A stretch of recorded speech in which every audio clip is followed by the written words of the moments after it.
Dear Chair, Excellencies, ladies and gentlemen, multidimensional, integrated and whole-of-society responses are vital to meeting today's challenges and leaving no one behind. This is all the more important in the context of the COVID-19 pandemic.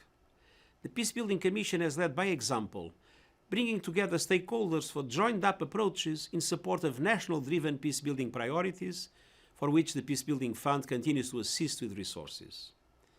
My 2020 report on peacebuilding and sustaining peace concluded that the United Nations and Member States have come a long way towards realizing our vision of the peacebuilding architecture and implementing the 2016 Twin Resolutions.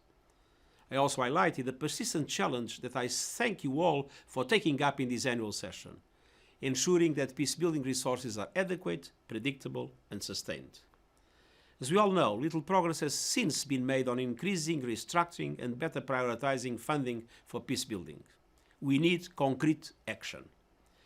As one distinguished permanent representative reminded us during a previous briefing, strategy without resources is hallucination. This remains more important than ever in the context of COVID-19, which has devastated communities and economies throughout the world, reversing development and peacebuilding gains and aggravating conflicts or fomenting new ones. The Fund was quick to respond to the pandemic by adjusting ongoing initiatives both in mission and non-mission settings. Just an example, in Colombia, Fund projects supported the protection of female health personnel, women leaders, human rights defenders, and female Venezuelan migrants who are at higher risk of sexual and domestic violence during lockdown measures.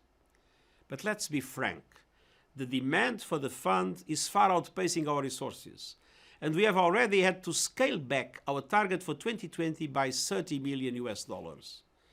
Without additional commitments, we will need to reduce the Fund's envelope for 2021 to a third of the level we aimed for in 2020.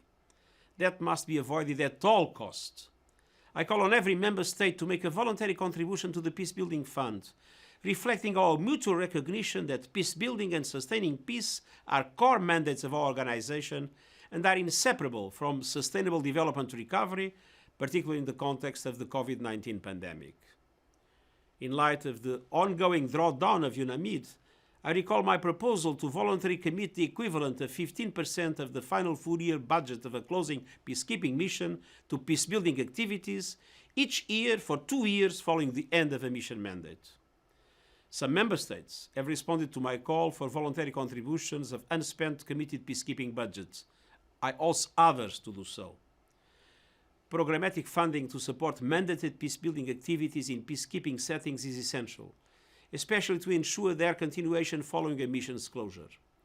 And it remains critical that we ensure a dedicated minimum of 15% of all UN-managed funding in support of peacebuilding projects to advance gender equality and women's empowerment, and that member states contribute specifically in this area where resources are scarce but the impact great. Sustained support for peacebuilding cannot be delivered by any single actor. It requires a multi-layered strategy with several layers of financing, bilateral, multilateral, and international financial institutions working in concert. I therefore urge donors to reverse a worrying trend and commit to spend at least 20% of official development assistance on peacebuilding priorities in conflict-affected settings. I applaud Member States' expansion of financing for fragile and conflict-affected states in the 19th replenishment of the International Development Association funds, and commend the World Bank Group's extension of this support, as well as our rich partnership with the bank in these contexts. I also welcome the work of the African Development Bank. It is important that these funds help tackle conflict drivers, reach marginalized areas, and support key governance needs, especially those that create the conditions for private sector investment and progressive access to financial markets. More can be done to advance innovative financing solutions for peacebuilding, including through partnerships with the private sector.